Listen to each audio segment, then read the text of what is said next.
Yo, what's going on YouTube? So today's video we do have the new Redragon UCAL Pro keyboard here. This is a 75% keyboard. If I were to build my own custom keyboard, this is the keyboard I would build in 2024. So this keyboard has pretty much everything, and it has some stuff that you wouldn't be able to build on your own without a lot of modifications. Especially for the price, this is just a huge overall win. So this is the keyboard that I went with, Abyssal Blue, I'm pretty sure. So it has this like blue outer case, I believe, with the blue keycaps and the white keycaps. It looks like a black, but it's a dark blue, very, very dark blue. And then you obviously have those white. These are red switches and they are hot swappable, which is nice. They do have multiple PCB layers as well as, you know, foam layers to be able to sound dampen the switches whenever you are pressing them. They do have THOCK keys, which is what they went for. So they are listening to the community when it comes to feedback on what, you know, community wants. You want a really good keyboard, you want really good switches, you want great LED, you get all of it in this specific build. You even have Bluetooth functions, you have a built-in battery, you have 2.4 right here, you have Type-C charging, you have a volume knob for media, which is also for your LED as well. You have FN functions, battery status indicator here as well. You don't have a crappy space bar, you have a really good space bar, which is very rare on pre-built keyboards. You even have rubberized feet here on the bottom with two different adjustable feet length, I guess you could say, for ergonomic. So that's pretty much everything you get. A little rundown on that keyboard. This keyboard retails for about 70 bucks, which is very, very inexpensive considering that it is this heavily modded. And if you were to build something like this on your own, it'd be easily 150 or more, depending on if you get everything properly right, if you program it right, get Bluetooth, get a dongle, pretty much everything. You can't really go wrong with this build. If you decide to buy more switches, I will leave a link in the description for some of the switches that I would buy. I'm not going to be modding this keyboard anytime soon because I don't really have a usage for a keyboard right now, but I will be giving this to someone that actually uses a keyboard. So hit me up in the comments if you want a keyboard. Without further ado, this is the keyboard. This has red switches, and I'm going to give you a little sound test.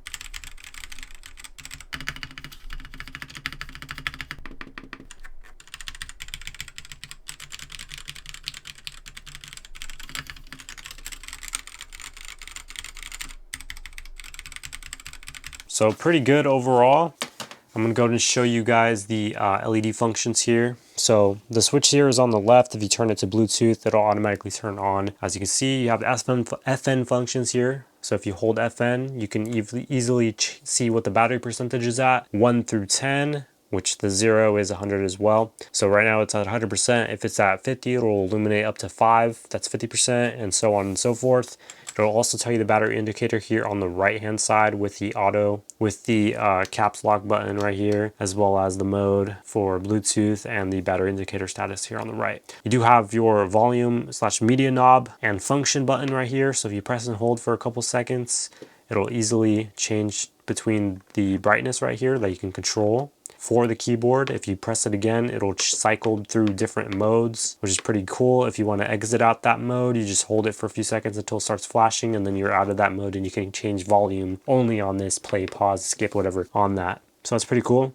Caps lock obviously is right here. I wish it would have illuminated whenever you do have it, because right now you only have like a little bit of flash on there, but that's that. If you press FN and the spacebar, it'll turn off the lights here. Everything is written on the keycaps, so if you do switch out for different keycaps, just keep that in mind. You just have to be used to it. If you press FN and the backspace button, that's going to be your recording mode or streaming mode. So you'll have, you know, different keys illuminated specifically when you are streaming, when you are editing or gaming, whatever. It'll have these specifically illuminated, which is pretty cool. If you press the FN and backspace again, it will tell you to start recording whatever buttons you want to be illuminated. If you press them again, it will change the color, and you can change the color to pretty much 7 different colors, I believe. So that's pretty cool. There you go. So just like that, if you press FN again, it'll stay locked into there. If you press FN and the insert button underneath the media control, it'll change between the different cycle of modes. You can speed up the different cycles if you press the left and right arrow keys here. So speed up right there, speed down. Brightness indicator is up and down for the arrows. And then if you press, what's it called, enter on specific modes, it'll change the colors when they are solid. So let's go to one that actually changes like this. So you can have solid colors by pressing enter, and then you can only have those ones on specific colors, which is pretty cool. Let's keep going here. So this is like a fade between whatever color you want. This is just a rainbow fade right there. This is a button. Wherever you press whatever button, it'll illuminate that single row. You can change the color here by pressing enter, which is pretty cool. Same thing for all of these. Change the colors for all of them to match your setup or to match whatever you really want, which is nice. So yeah, there's just a lot of different functions you can do on this. I love the RGB. It's very subtle, very nice, very good when you're gaming at night especially. Let's see what else we have. So the Bluetooth is 1 through 3, so you can connect up to 3 different devices all at once. Easily switch between those 3 very, very seamlessly. I believe this does have Bluetooth 5.0, which is very, very quick Bluetooth. And then you have the 2.4 gigahertz. So you just switch between it by holding FN, the function button, press 1 to go to Bluetooth setting 1, which will be, you know, your iPad, which I do have my iPad right here. You also can switch it between, you know, your iPhone. So right here, we do have the Bluetooth keyboard 3.0, Bluetooth keyboard 5.0, which is the Bluetooth. We're going to connect to that, pair that. Now we are connected. So it's very quick. Bluetooth 5.0 is on it. And whenever we go to a notes here, all right, so as you can see, we easily connected to the iPad and we can easily start typing.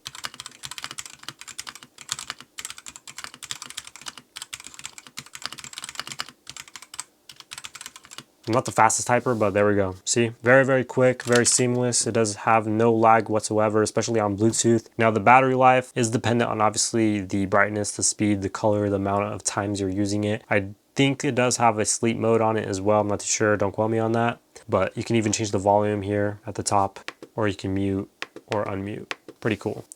So yeah, a lot of different functions. Very cool on this keyboard. Without further ado, you can connect it to literally anything and everything that has Bluetooth. You can connect it to an Android phone if you wanted to, your iPhone. You can connect it to PS5 possibly. Definitely, I could try Xbox. Will try Xbox because that would be a pretty cool chat typer because it's only a dongle, so you can probably plug it in on your Xbox or your PlayStation, use it to, you know, cuss some people out or whatever. I don't know, do whatever you want to do. You know, you could do that on the fly. You could type faster than lightning if you wanted to, or play mouse and keyboard on console with this as well. That is an option for you if you have, you know, that in your budget. You can add it to the collection. But this is just a great keyboard. I recommend to mod it. That would be really cool.